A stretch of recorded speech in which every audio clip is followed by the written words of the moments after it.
You're listening to the Thoroughbred podcast, an elite business leadership podcast.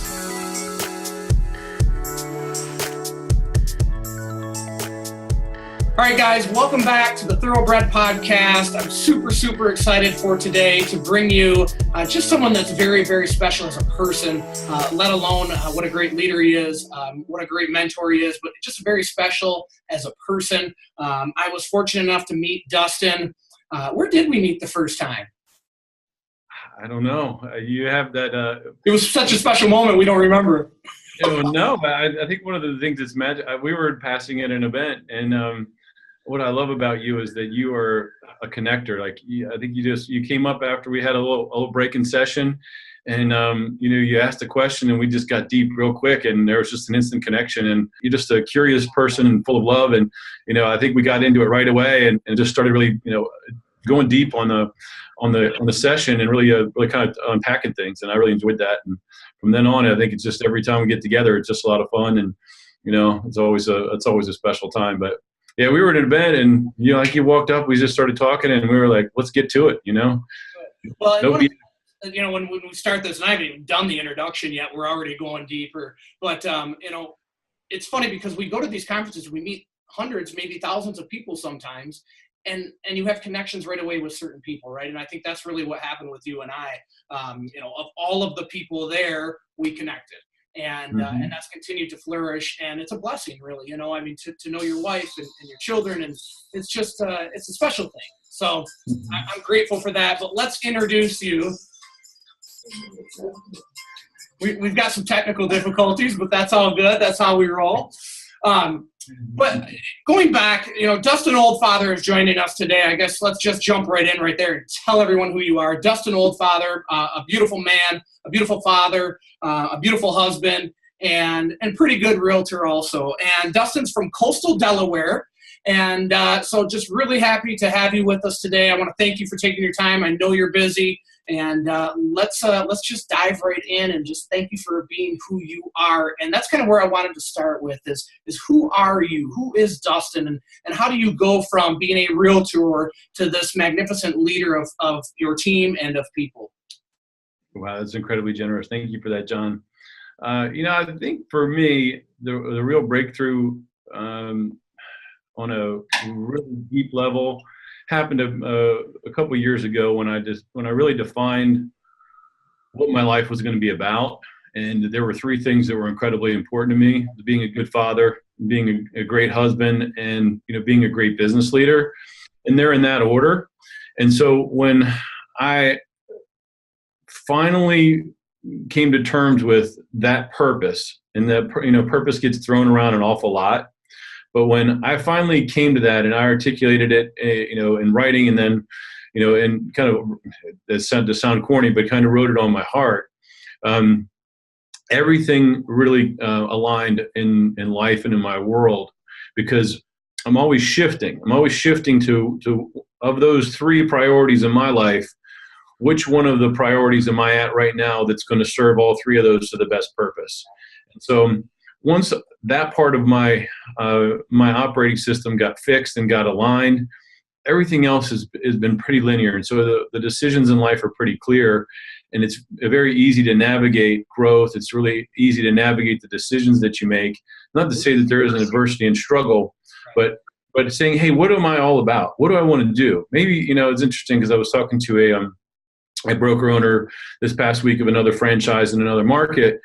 And he said, they were kind of lamenting, they'd actually contracted and kind of lamenting the management aspect of what they do, and really focusing more on individual production and kind of going back to that smaller, nuclear production from the broker owners and partners in the business so they could just make more money. And that's totally cool. And for me, I said, that's great.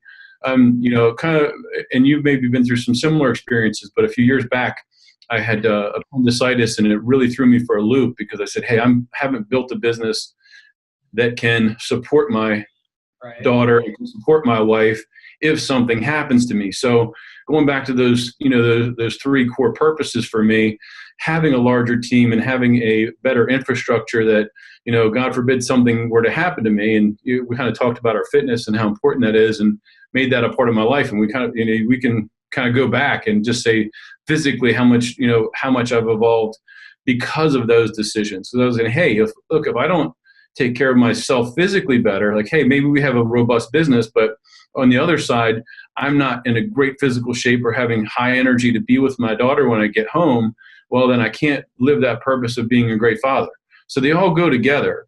And so that's been the evolution for me, is just, getting all those things in alignment and, kind of speaking to the other broker owner. Look, they're doing what works best for them. They didn't want to be working through all the management because their purpose is about, max income. That's totally cool. For me, it's about having, a moderated income, but at the same time having the stability to take care of everybody, and then to let the people that we work with really express themselves. We're really, really committed to excellence, and that also sounds a little corny and cliche, but we have great people, and great people want to be around other great people. In order to do that, you have to have an integrated approach and everybody kind of on the same page and pulling in the same direction. Well, and we talk about, like choices that we have to make, right? And so when, backing up to when you said, when I wrote it down on paper and I really made the choice, because I think right now there's so many people that, are just going and going and going and going and going. And really, what is the purpose of it? And I'm in the same position, right? I mean, same thing happened to me. Appendicitis, laid up, car accident, laid up.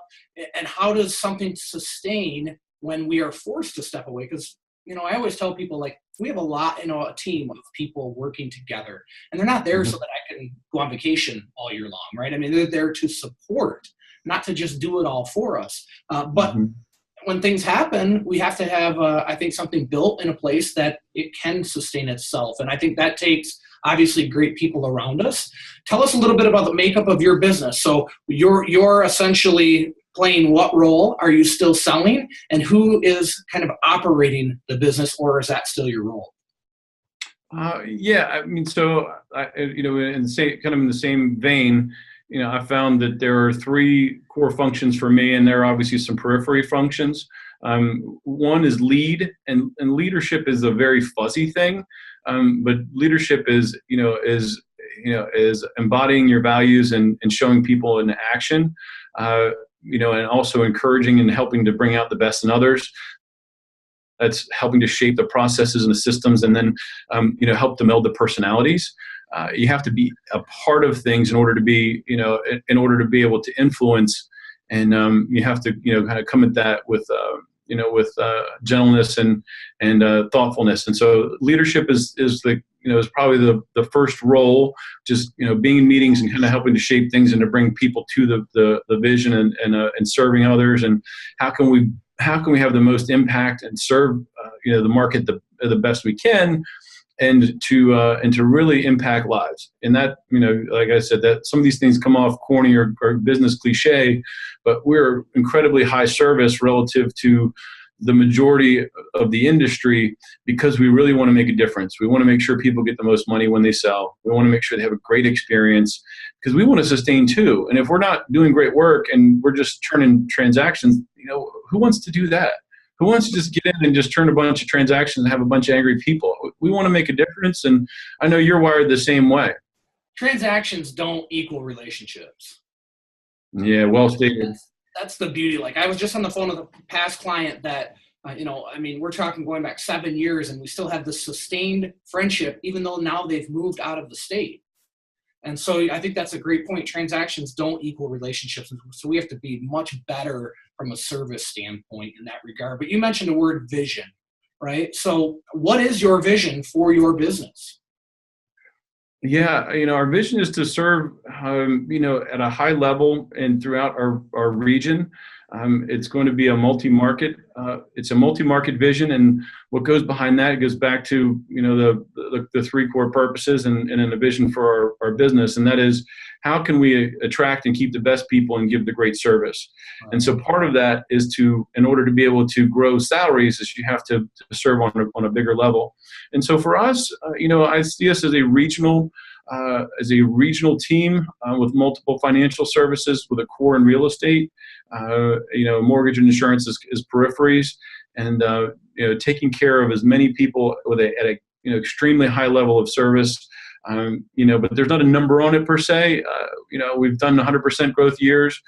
I like the 50% growth year. But now that we've gotten over 100 million, we're going to have about a 25% growth year. And so that, you can kind of, those metrics, they're important barometers of what's happening. But at the end of the day, where I'm more focused is how can we continue to refine this process? How can we continue to systematize operational excellence and operate an excellent service so that people are having a great experience? And if we give great service, then everything else kind of takes care of itself.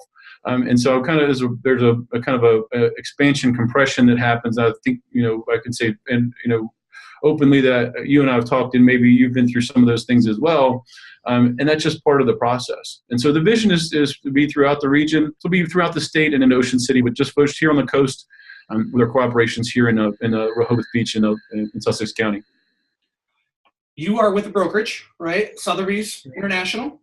And we've talked about this before because we've just gone independent. We're seeing a lot of that going on. I'm not going to ask you that question. That's your business. But really what I'm just trying to set the tone for our listeners or our viewers is that, Dustin's running this big, amazing team. How big is the team? Well, at this point, we have about 24, 25 agents and about, probably about 15 key personnel and, about 2 to 1 on the personnel versus the agents. Yeah, we've always been a little heavy there. I mean, probably I tend to hire in advance of the need. I probably should pull back on that a little bit, but we always, there's always the drive to give great service, and there's always, you can feel it as you grow, like, oh man, we really need, if we only had a person that could do this, and then once that's filled, then all of a sudden it expands, and then you'll see the next evolution of what's really important. But yeah, we've got probably about 35 to 40 of us working together. So you operate your team underneath a brokerage. So I assume everybody that's involved in your business is on the team structure. Correct.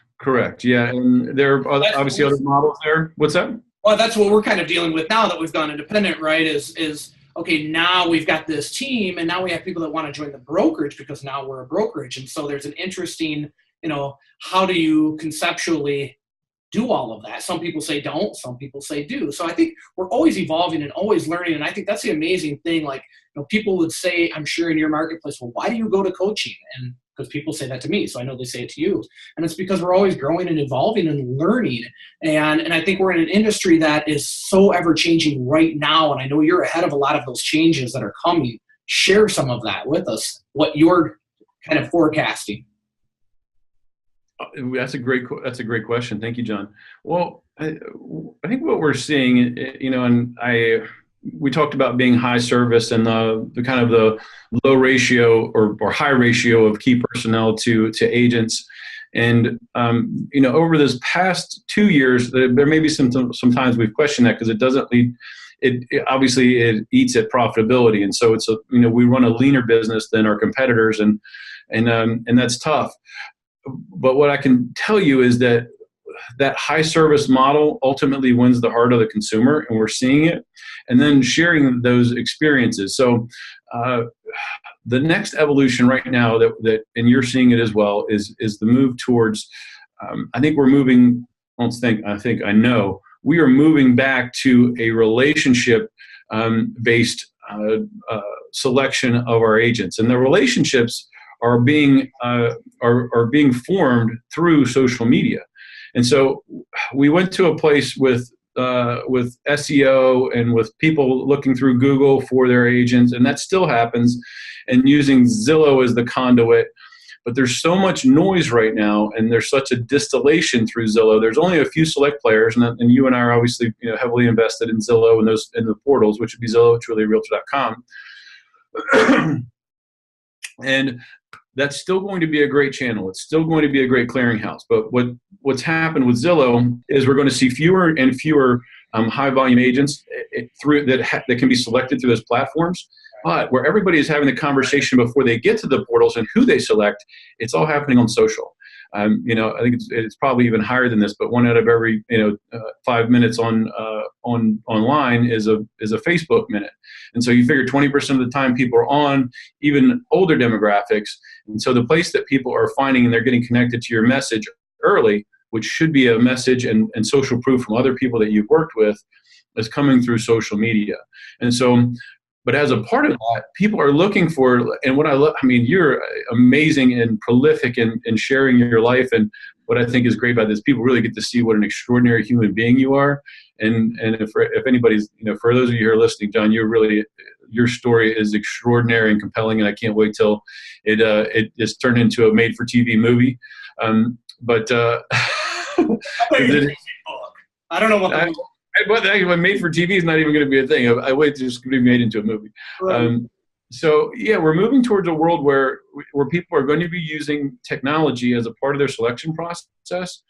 But what I see coming is a deeper relationship and a deeper connection through social media, and the formation of those relationships that are coming from a result of impressions.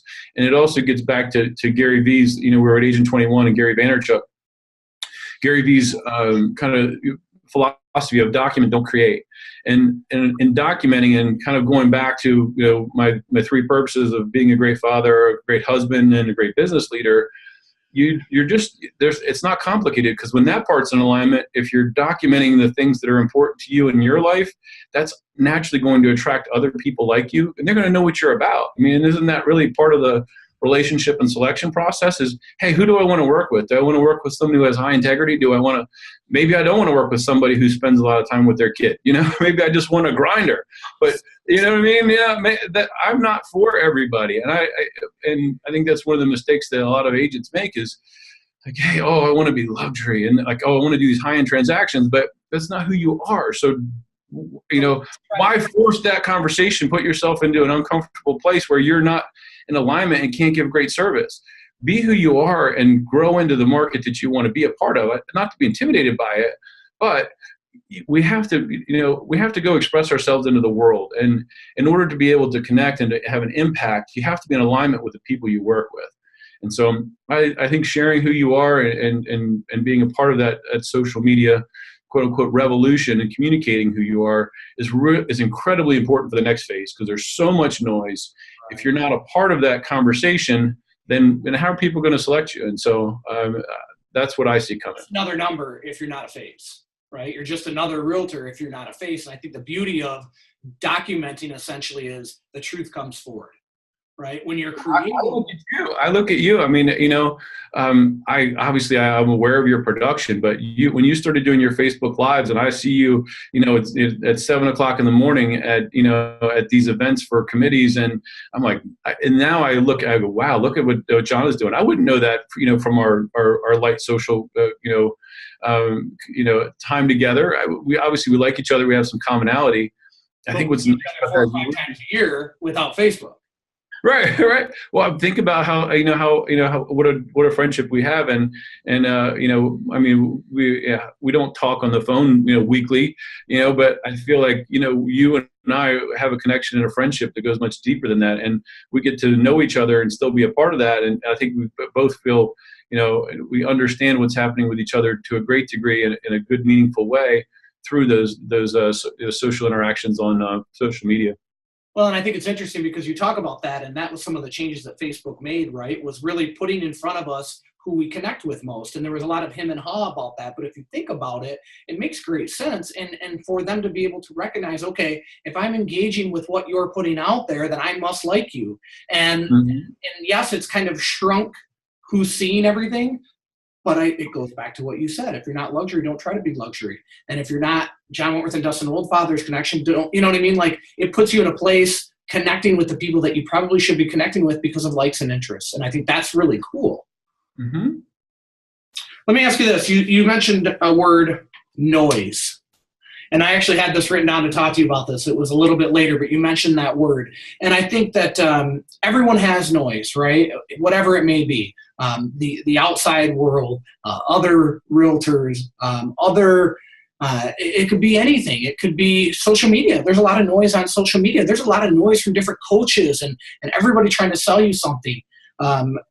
For me, I've always been able to block that noise out. It's never been anything that I'm just not listening. I'm straightforward. I know what I need to do. I know how to do it. Maybe I don't know how to do it, but then I'll call Dustin for advice. But I know where I'm trying to go. And so what is something that you do? I mean, I think being physically active, taking care of yourself, being engaged in your family helps block out that noise. But what are some of the other things that you do to just block that noise? Well, you have to manage your energy, and that managing your energy gets back to your health. It gets back to managing your sleep, and then it gets back to having a defined schedule. And that can be something that some people feel like could be too regimented. But you have to have a core structure and scaffolding for you, in my opinion. Right. Have a core scaffolding and structure for how your week is going to go, because this business has so many potential variables in it. If you allow yourself to just be responsive to every next person that's calling or every time that something comes in, then the core work never gets done. And what moves the needle is, prospect list, negotiate, sell, save a deal. I mean, that's the kind of the original core of what's that? You had to throw save a deal in there. Well, hey, because I'm too busy prospecting to save a deal. Are you serious? I mean, that's kind of a toss-in, but it's high value work. So where do you spend the most time? And you have to build into your structure of your week. Hey, where, and to that point, where am I physically in a place that I can focus on the tasks that are most important to me? So, Darren Hardy talks about batch days, where you batch a whole day for a given task. So you stay focused on one thing and you have a very clear mandate for that day. So Monday for me is more of a organizational, like philosophical leadership day, where we have our team meeting, we have our coaching call. We'll have a group training on something that is broad but relative to everybody. Tuesday is a prospecting day to connect to new clients, connect to new agents. Wednesday for me is more of a creative day, where I have a block in the morning where I keep it open. I just find that I keep my appointments on Tuesday afternoon. Thursday is more video creation for me, and then the afternoon is also for clients. And then Friday we have our marketing meeting, and then we get kind of deep into the weekly review. And then I may throw in an appointment on a Saturday if it's high value and it kind of matches my schedule. So I know that every week I have these very clear blocks. And so if our prospector sets a listing appointment for me, she's always going to try to set that on Tuesday or Thursday afternoon out of the gate. Whereas if you are leaving things open, you talk about noise, if you respond to, obviously we have to be responsive to our clients, and we're going to shift those blocks around if it doesn't work. But if you have the choice and the client can work on your schedule, then you want to make that the priority, so that you can stay on track for the other things. Because as you know, if there's no prospecting, then there's nothing that's going to come out the other end. It's the proverbial roller coaster that a lot of agents will get on. You get 2 or 3 clients, or however many clients working. You're out showing property. You take a listing. You're doing listing and marketing. You're kind of up and down. Next thing you know, like, oh yeah, I'm prospecting. No, I got to work on this, right? And then you got to save the deal that you got out of the books for a few months ago. It's going sideways, and the next thing you know, you're on the roller coaster. A month later, you have all this activity and it's exciting, and then of course it doesn't all come to fruition, and then you're back to where, I got to go generate some business, and you got to go real hard and go connection. That's that roller coaster. Stability. What's that? That's that roller coaster. I think so many agents are, they get on that roller coaster, and it doesn't matter. We want to say, well, on our team, you're going to get so many leads that you'll be able to service, and you won't be on the roller coaster, but they still end up on the roller coaster because they stop doing the prospecting, and they stop doing the little things that got them there. And that's hard. How do you manage that from a leadership standpoint to encourage these agents, our agents, that, it's funny because I think that what people really don't understand for team leaders is we want it for them probably sometimes more than they do. And that hurts. Can frustration, right? Because we pour ourselves into people, and sometimes they just don't want the same thing we want. But at the same time, how do we help them? How do we encourage them to do the little things that really none of us want to do, right? I mean, nobody wants to sit here and prospect for 2 hours. That's boring as shit. We want to go out and sell homes. I mean, that's what we're built to do, but we still have to have those fundamentals. And I think that's something that, maybe the lead sources are a little bit of a hindrance to that also, because there are so many leads coming in that it's like, yeah, I'm not going to call all those leads. I'm just going to take the bluebird off my shoulder and try to sell them a house. And so how do you manage that from a leadership standpoint? Yeah, and it's a challenge. People are always excited by the new because that's fresh. But you and I know that, you got 10% of the people that communicate with you out of the gate are potentially going to transact in that, 30 to 60 day window. And so the people that really, and Sarita Dua did a great study on this. She took her prior database that was not being nurtured and anyone taking any action on. She brought them to a secondary ISA who had a light script, and she compared the number of appointments that were created out of the seasoned database versus the new database, and the ratios were exactly the same. So basically, it was an appointment per hour relative to the time invested. And so it's a very simple equation, which is that you put in the time to connect with other people. And I'm more of a spiritual guy, and I think about things, kind of a little more airy-fairy way. But I've just seen it happen so many times. You spend some time in the morning on prospecting, and hey, maybe you don't set an appointment, and then the afternoon you'll get a call from somebody that that you didn't have any connection to. It's that trigger. But how do you keep people engaged? You have to keep people in alignment with what they say is important to them. And that's a difficult thing to articulate. Like, hey, if somebody is motivated and they have financial pressure, there's going to be a certain amount of force they put behind that to stay on track. If somebody's in a different place where they don't have that financial pressure, then why are you doing it? And so it really becomes a game of accountability. And I mean that for all of us. I mean, it happened to me too. Like this year we had someone in a sales manager in a recruiting role, and I didn't hold them accountable to, our agent count, and kind of gave them a little too much space.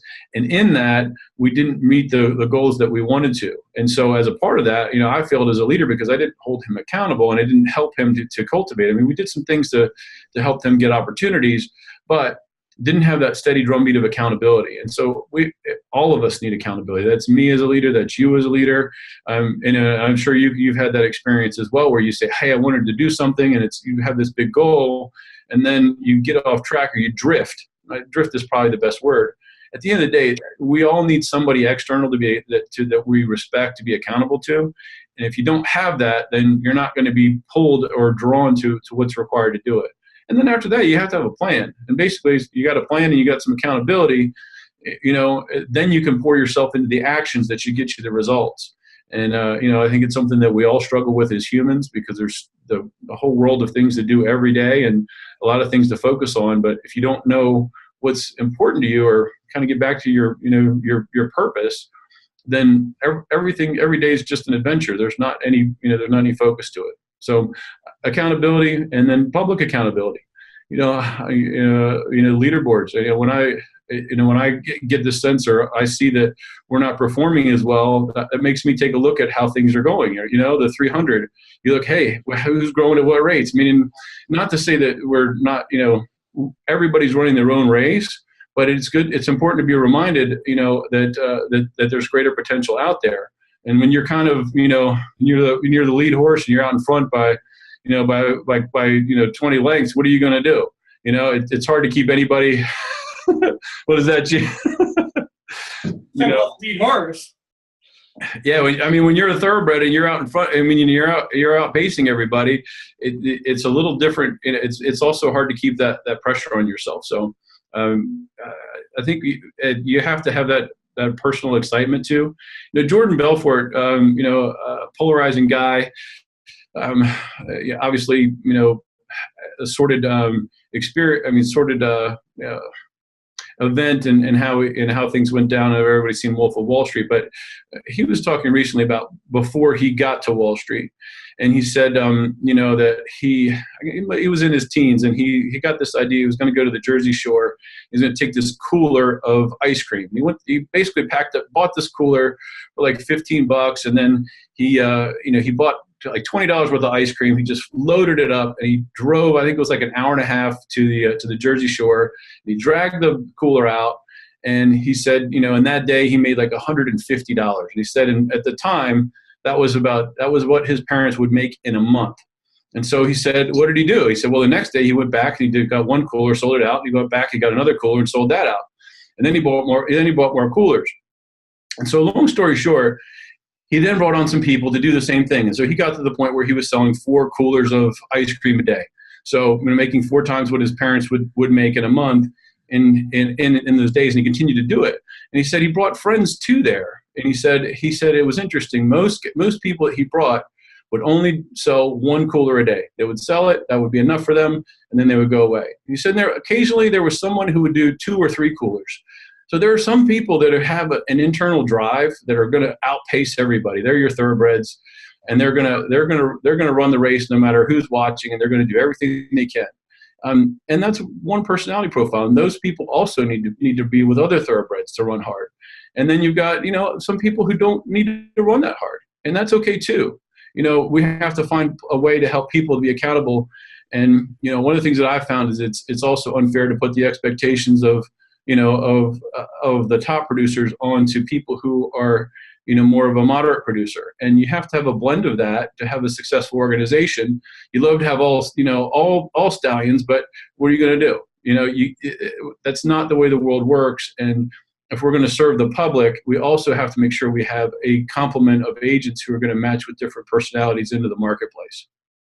I think that's really an important point, right? It's not all about trying to mold someone into who you want them to be. It's letting them be who they are, because everybody, just like you and I have connected, there's other people at our coaching that maybe we haven't and they have with someone else. And I think it's the same thing with the people in our marketplace. Agents are going to connect with different people just based on personalities, and that's okay. I mean, I remember when we were growing this, I'm like, everyone's got to wear a suit and tie every day and shine your shoes, and you know what I mean? And now it's like, okay, I get it. You're a farmer. Like, you were a farmer and now you're selling real estate. So I understand you're not going to be suit and tie, but he also has, a great blend with a lot of people and does very well. And so, that's one of the things we learn as we go, right? Is that we can't meet people who we want them to be. We've got to meet them where they're at. But at the same time, we've got to encourage and help with some accountability, I think is very important. Tell me a little bit about, we talk about leadership and we talk about structure. You've mentioned a lot of names since we've been on, right? And what I know is that because you're ever learning, right? And so tell me a little bit about, are you reading books? Are you podcast? Are you like, where do you take in all of this data? And by the way, I love your blocking. Like, I don't do that. We're now going to do that for me because I get running too much and I get too hectic. Like, I look at my schedule today, I'm like, holy crap, none of that shit was there yesterday. Right. Oh. And that's causing a little bit of anarchy for me. So I love that idea. But why do you continue to absorb this knowledge? I mean, how many transactions did you do last year? Personally? No, as a team, as a whole. I think we did 330, so a pretty good amount. I think we hit the real trends. We're not categorized correctly, but we're like number 38 in the country. That's not on the team level, but yeah, so we're you would say that we're one of the top teams in the country. But yeah, so about 330 transactions. We'll outpace that this year. We'll probably get closer to 400. I don't know if we're going to quite make it, but I'm okay with that. We're all growing, and we've had some change. Some changes, and organizationally, as you get bigger, there are other challenges, and we're working through those right now. But still having a great year. So forgive me, the question, John, was... Well, and even as well as you're doing, right? So to give them some perspective on how many transactions you're doing, you're still in coaching. You're still absorbing content from other people. Tell us a little bit about where you're getting that information and why you're choosing those avenues. Yeah, so to kind of get back to my weekly schedule. So, part of that, I talked about my purpose. Well, I set up a reminder every morning that sends me that out of the gate, and, kind of my core mission statement to be a great father and to impact others and to help others to express, their talents into the world. That's something I get, I have sent to me at 4:00, and then I'll see it on the way. as I go in the morning. So I usually lead, with a bulletproof coffee to try to get the brain haze off, some supplements, and then I will read for a little bit. I'll get to a core project in the morning. So I like to have that between 4:30 and 5 o'clock. You talk about noise. There's absolutely no noise at that point in the morning. Granted, there's different circumstances for us. We have young children, and so the only way to get that super silent time, that's also where your mind isn't encumbered, is to start before everybody. And so I like to take that time in the morning to get a light read in, activate the mind, activate the body. We go to CrossFit after that, and then I work in that solid. I wish it were longer, but usually ends up being about 30 or 45 minutes in the morning on a core project, and that gives you so much focus. Your mind is completely clear and powerful. And so then on the way to the CrossFit, I have some motivational videos that I'll listen to, and then it's a combination of things. I like to sprinkle in different motivational opportunities, and then obviously we have our coaches, and then working through our friends and mastermind partners, and we all consider each other friends and mentors, and that, obviously you're in that category for me, and someone who I really admire as a person as well as a businessman, and so it's a combination. You're constantly bathing in whatever channel works for you. Reading is such an amazing activating activity, but not everybody is for that. I mean, Gary Vee doesn't read any books, and of course, he's got a certain style. You have to find, if you're not passionate about anything, then you're not going to be too excited to indulge in the learning process. But if you're excited about what you're doing, then you're finding whatever channels and ways that you can to improve. And for me, I think it's a combination. Could you have a little bit of time, to absorb or to explore a few videos, David Goggins or Gary Vaynerchuk, or I love the Goalcast podcast, Donald Miller, StoryBrand. Where can you continue to kind of follow your appetite? Meaning that, I like to read a couple books at a time. That's kind of I won't say frowned upon, but it's a different approach than some people. Sometimes you get into a channel with a book and it's just not happening, and you toss it aside.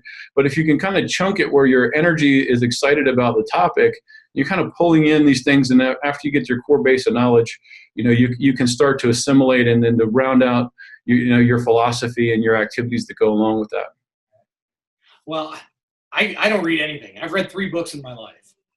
I mean, I've just never been into reading. But you did say something. Right. When you're tuned into something and you're passionate about something in the moment, that's the time to grab the book. I mean, I read Old Yeller because I had to in school. I read Kieran Training of the Trotter and Pacer because I was trying to train racehorses when I've never touched one in my life. And so I read that book. That thing's huge, by the way. Sounds like that worked out pretty well for you. It worked out very good. And then when I got into real estate, I read the Keller Williams book. I don't know what the hell it's called, $1 Million Realtor or something like that. Mm-hmm. But in those times, because I was so passionate about what I was doing, I was willing to read those things, right? But I can read, and I don't even remember what I read after I walk away from it. So it's not a way for me to absorb. And so I've gone to some of these audiobooks, and that's a little bit better for me, but I still find it extremely boring. I need interaction with people. That's how I learn, and I learn through just hands-on. And I think, you started to mention this. It's important to know who we are and to know how we learn. And I think that helps block out noise, right? When people say, oh, you got to read this, you got to read this. We go to coaching, Tom Ferry, shout out, love it. But, read this book. I'm like, screw those books. I can't friggin' read them. I don't retain information that way. I just need to live it and have experiences with people. So I think it's important for us as people to understand how we absorb things, how we learn, and really how we communicate back and forth with people in general. And just to follow that up, it's run your own race. Yeah.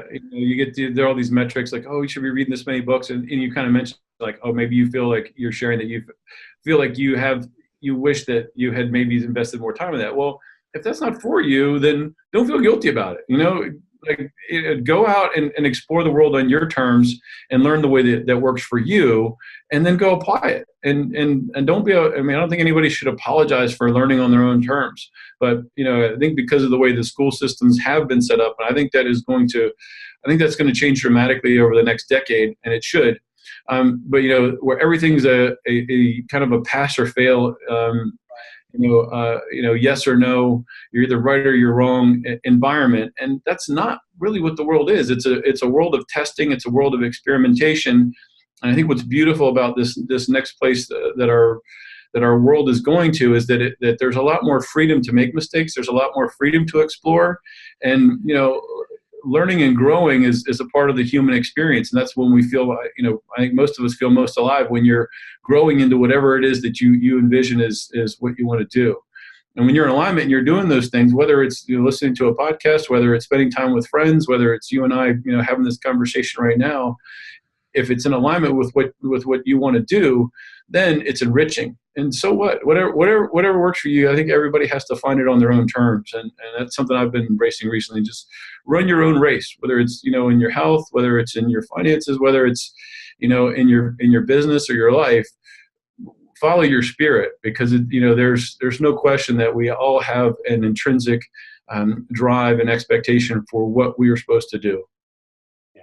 And I think, that's a beautiful place to just kind of say to maybe newer agents, maybe agents that are now thinking about building their team or building their brand. I think that for me, and I know a lot of us in our coaching, it happened organically out of need, right? It wasn't because it was cool and trendy. It wasn't, hey, I'm going to build a team because it's cool. Right. People always say, well, how did you end up with the term John Wentworth Group? And I suppose it's the only friggin' website I could get with my name in it. Right. It had to be johnwentworthgroup.com. That's the only one you could get. But then all of a sudden, other agents in the marketplace, group. And when I see that, I'm okay with that. I don't mind that by any means. All it goes back to is, we have to, I think, somehow be able to be confident in what we're doing, in who we are. And that goes back to the truth. And if you're living in the truth, that's a whole lot easier. And people always say, well, who's your biggest competition? Me.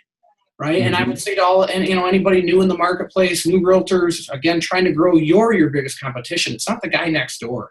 And I think that's part of that noise, though. People get caught up in is worrying about what the flip everyone else is doing instead of just focusing and doing. Right. Because I think action at the end of the day is the most important thing we can do, is just take action.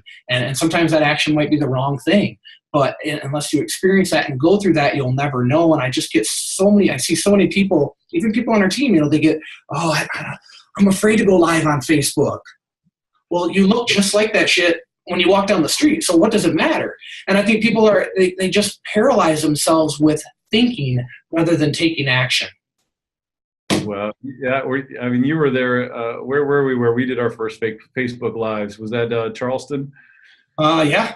Yeah, I think a lot of us were wetting our pants. That was pretty intense, and so that is one of those fear factors I think a lot of us need to get through, and it also goes back to motivation. And hey, if that, that's something I think a lot of us were uncomfortable with, and I think you embraced it. You embraced it more than anybody. Like you were, after that, you're like, it's like you say, like once you knew what to do, you just run. And I think it's amazing. And, there's something also behind, maybe in the periphery here, which is the culture that you're around and the people that you're around that allow that environment to happen. I think that's, certainly I can attest to seeing your growth and the environment that you've created for people to grow and giving them that opportunity.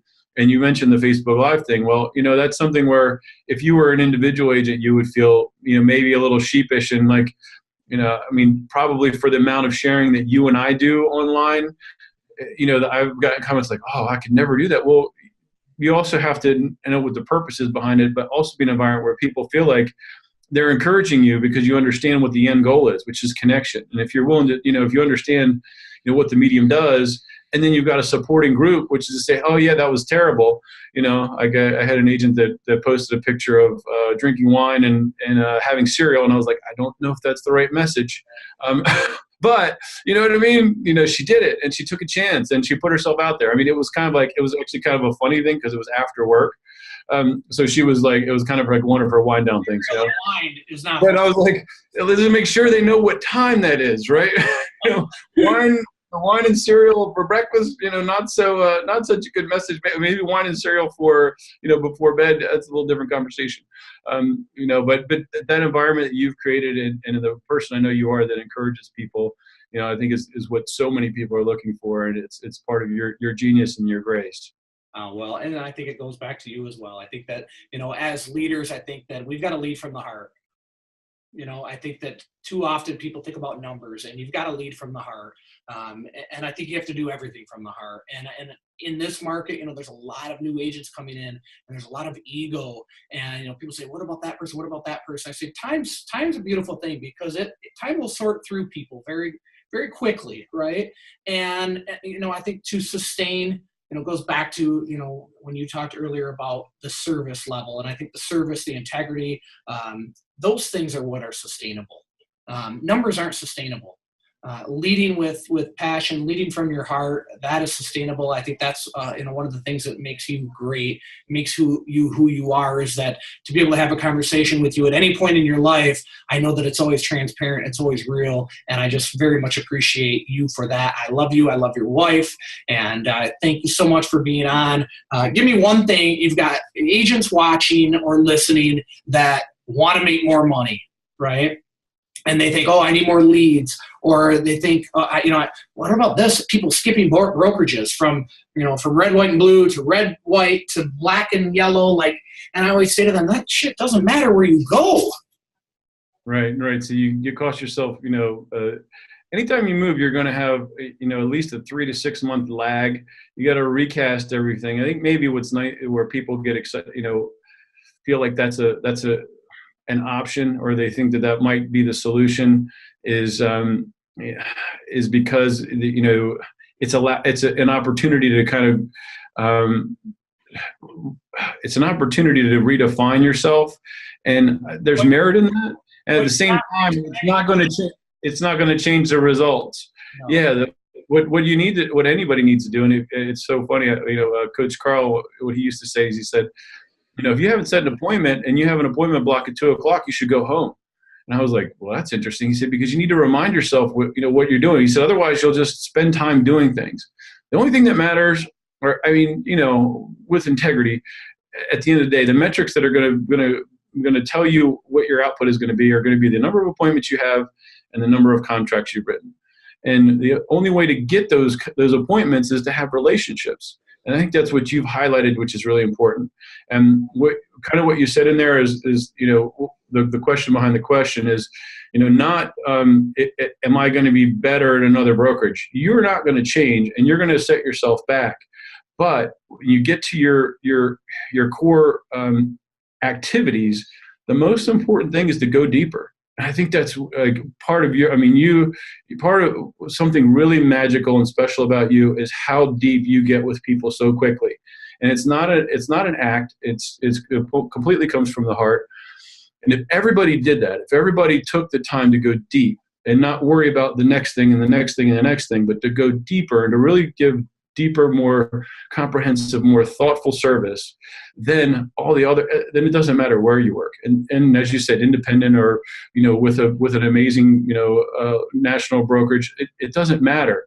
When you take somebody who has that depth of relationship, you can move them anywhere. You had success with your prior brokerage, you're having success as an independent. You could move back to another brokerage and you would still have the same success because of who you are and who your activities are. So for somebody who's thinking about moving, yeah, there are some times where the culture doesn't fit, and you could be maybe quickened or revitalized in a new culture. But know that you're going to set yourself back. It's going to cost you money and it's going to cost you time, and you might make the wrong decision. Yeah. The devil, those challenges could be even harder.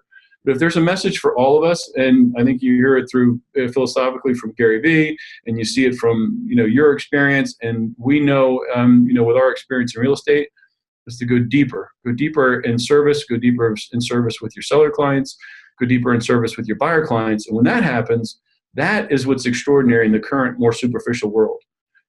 Instead of somebody who's just trying to get a quick deal or to kind of work on the next thing and not nurturing their clients, people who go deeper and are doing that work are the ones who are going to serve the market better. At the end of the day, whoever serves the market better is going to, quote unquote, win. And winning is really giving great service and helping somebody to get where they want to go. Do they want to buy a home or do they want to sell a home? And how do you get them through that process with thoughtfulness, with a process?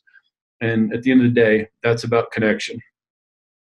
So you heard it right there, guys. Go deeper. I think it's beautiful, and that comes from the first time the phone rings. Quit trying to tell them or sell them. Go deeper. Who are they? What does it matter to them? I'll say to people, they'll say, well, I want to move there. Why?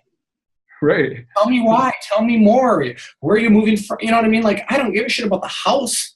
Tell me about you. And I think that's what it's all about, is going deeper. I want to thank Dustin so much for being on. Thank you, everyone, for tuning in. Thoroughbredpodcast.com. You can check this out. You can find us on SoundCloud or iTunes. In addition, check out the 5 a.m. Club with our man, Sharon Srivatsa. Also, Dustin is on quite often, so you can hear more from Dustin there. Fabulous man, fabulous leader. I love you, brother. Thank you. God bless you. God bless your family.